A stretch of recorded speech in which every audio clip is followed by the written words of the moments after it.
What's going on, guys, and welcome back to another video. So if it sounds like I'm super sick, I've been having this really bad head cold for the past week. I'm like super congested, I'm sneezing, I'm coughing. I tested for COVID, I'm negative, I don't have COVID. But if I sound like I'm like super congested, it's because I am. So you guys are just gonna have to deal with that for at least this video. I'm feeling like it's going away and it should be back within the next couple days. But like I said, if I sound kind of weird, it's just, but in today's video, we're gonna be talking about the Android head unit in the car, because I've had it for 7 months already, and a lot of you guys have been asking like, oh, how's the head unit? How is it? Is it good? Is it bad? Blah, blah, blah. So in this video, I'm gonna tell you guys my experiences, good and bad, what I think is good, the pros that I found, the cons that I ran into, and how I like it compared to the stock radio. Because when I uninstalled the stock radio, it didn't come with the screen originally. It was legit the base model stereo, so it didn't have any screen. Let's go ahead, head in the car, and then let's get talking about this. Let me just go ahead and give you guys a comparison of the stock radio compared to the Android head unit. If you look at the Android head unit, it's pretty much just a screen. And then, you know, you have like the replacement buttons at the bottom compared to the stock one, where it's mostly just like AC controls and like a CD player and the radio. Here, obviously, it's a touch screen, so you can, you know, swipe, you got different other options. That's kind of just a baseline, and I wanted to let you guys know that beforehand because my stock radio didn't come with the screen. So if you guys have the screen, this review might be different, or you might feel differently about the things that I'm going to say, because I didn't have those things. So the first pro that I think I would find with the head unit is definitely Apple CarPlay. So if you connect everything, you kind of go through these prompts, and then it'll automatically Bluetooth and wirelessly connect to your phone, calendar, all that stuff. I don't know why you would have Zoom, because you really shouldn't be on Zoom in the car or ordering Dunkin' Donuts, but you know, it's just the features that it comes with. So I think being able to go from Spotify to the maps is, I think, is a very clutch, you know, thing to have, because let's say you're on the road, you want to switch up the vibe and you need to know where to go, you can just switch from Spotify to the maps, bro. Like, it's just super easy. And then with the phone, it did come with like a small microphone, so if someone is talking to you, you can probably like use a better method of like hanging this, but I kind of just hang it on the air freshener. And then I think the next biggest pro, I think, is definitely just looks better aesthetically in here. Being able to look at this instead of this, I think just looks absolutely better. You know, my car is the 2009, and you know, if you have things like the carbon fiber steering wheel, you have carbon fiber things, you got the perforated carpets, and then you look at this, I mean, there's no knock on this one works perfectly fine, but just being able to have things that look better, I think just makes it 10 times better, in my opinion. So especially when you have like someone sitting in the passenger seat and they go into your car for the first time, outside it looks very good, and then you have this in the interior, I think it just ties everything in. If you kind of catch my drift, like being able to have things well-rounded and being able to have things look 100 times better inside and outside, can't beat that. And then the last point I like to make about the Android head unit is it does come with like 3 extra charging ports. So, you know, let's say you have like an Android for some reason, you got like an iPhone for some reason, and then you have like, you want to charge your AirPods or whatever, you do have extra 3 charging ports that came with the thing. So before, you would have to use like the 12-volt thing to charge your phone, or you can use the one here, but I'm currently using that one for my dash cam. And if that one's taken, that's kind of like your only one left. You really have no other charging options. So I think having 3 extra ones, I think just helps a lot, especially if you have other people in the car who need to use your phone. Going on a long road trip, you're gonna need to charge some. So that's pretty much about it for the pros. You know, I think they're all very good things, and all good things that I didn't have with the stock radio. It all just helped me out a ton. But now we're gonna head to the cons, because there are a few that I ran into in the 7 months that I've been owning it, and I think these are the type of things that you guys are probably asking for and might even determine whether or not it's worth the buy or if you still want to get one. So one of the biggest cons that I ran into in the past 7 months of owning the head unit is it actually shut off on me a couple times, like randomly. I'll be driving down the freeway, jamming to my music, just vibing, and I'm like, you know what, this song slaps, bro. I'm just enjoying the weather, enjoying the car, and it just like shuts off.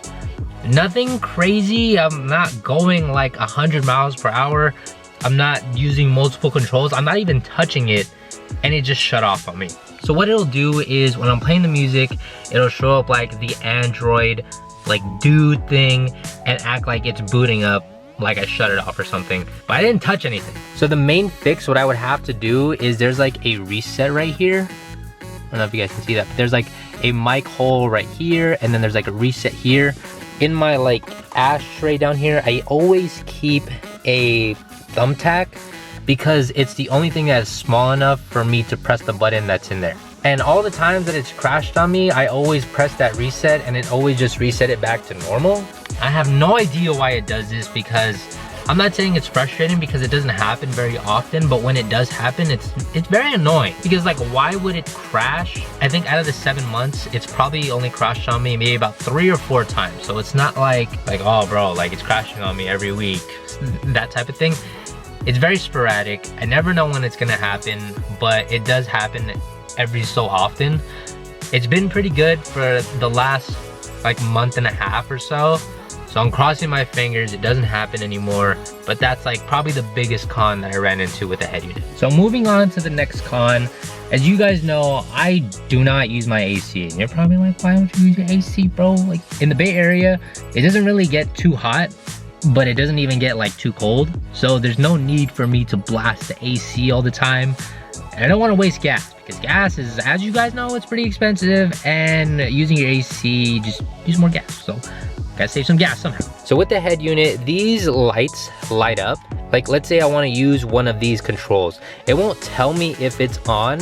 Like these are green obviously, but there's no like light indicating that the AC is on, or it's dual, or if it's like circulating in the car. Like even if I turn on the hazards are on here, but the light is the same. But when you go onto the stock one, like if I'm using, you know, the front defrost or whatever button that it is, there's a light here that'll indicate that it's on. Even with like the dual, the auto, the AC, the defrost, whatever you want to use it for, all of those features will shine a light or blink a light or show a light, whatever, when it's on. So if I have like if I accidentally press one of these to turn on the air, I can obviously just check if the AC is on.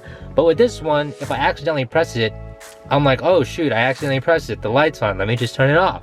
It doesn't tell me. But I think being able to have that, you know, letting me know that it's on or off or not, I think is a big thing. And one control that I found that's not on here, that's on here, is this side mirror defrost and the rear window defrost. You look here, it's not on there. So I've had a couple of you guys actually reach out to me and was like, you know, you can actually activate it within the head unit, but for the life of me, cannot find it and I cannot activate it. So I just gave up. It's been a few months. I've tried it multiple times, and for some reason I cannot find it. So if you guys have like a step-by-step guide on where I can find it, let me know in the comment section down below. But that's just one thing that I did notice. Even though I don't use my AC a lot, the AC absolutely works, but those are the few things that I've noticed. And the last con that I want to touch on is the fitment on this thing. Down here, this originally came with the car, so you won't be replacing this. This essentially goes like right here, and this, I want to say fits like 80%. Like it's not 100%. In the middle here, it's pretty good, but on the sides, it's like, you know, you can definitely see a little unevenness. But as you come up to the top, like from the side, the gap is just like horrendous, bro.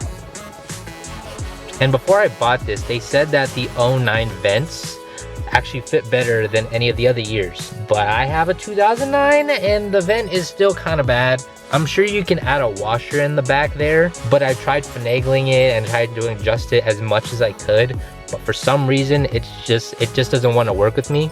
So if you're someone who is very, very OCD about having things fit OEM and making sure there's no creases or anything like that, and I thought I was that person initially, I was gonna be like, you know what, this is very annoying, I'm gonna uninstall this and put in the other one because it just doesn't look right. You could be driving, bro, like just normal, You look over and you're like, damn, what is that? But like I said, this is something that is very OCD to me. I learned to just grow with it, and I'm like, you know what? The Apple CarPlay, I think, is more important to me than the fitment on this thing. So overall, I absolutely love the head unit. Like, this is my most favorite mod and my most used mod every single day, just because of how much I love to drive with music and being able to have the versatility of being able to have the maps if I go somewhere new, or if someone were to call me, I do have the flexibility instead of having to grab my phone all the time. Because California, really be anal, because you could be at the light, it's red, you're not moving. And if you want to like use your phone to adjust your, like, you want to change the vibe, you want to go from Kendrick to Drake, maybe you want to even listen to some island music, maybe you want to listen to some like 80s slow stuff, whatever it may be, they will still give you a ticket because you are on your phone even though you are not moving. So keep that in mind. But if you guys have the stock head unit and it looks like this, I would definitely suggest you upgrade to this, just because I think this one you would have to use like a cable. You can obviously get the Bluetooth, but I think it's just better this way. And if you have the screen already, I think the big seller for you guys would probably be Apple CarPlay. I don't know if you can download Apple CarPlay for the stock one. Like, if you really want Apple CarPlay, then I think it would be worth it. But if you don't really want to spend the money to upgrade to this one, I kind of get your point as well, because you have the screen, everything works. I don't see any reason why to switch. And a lot of you have been wondering if it works with the backup camera. Yes, it does work with the backup camera.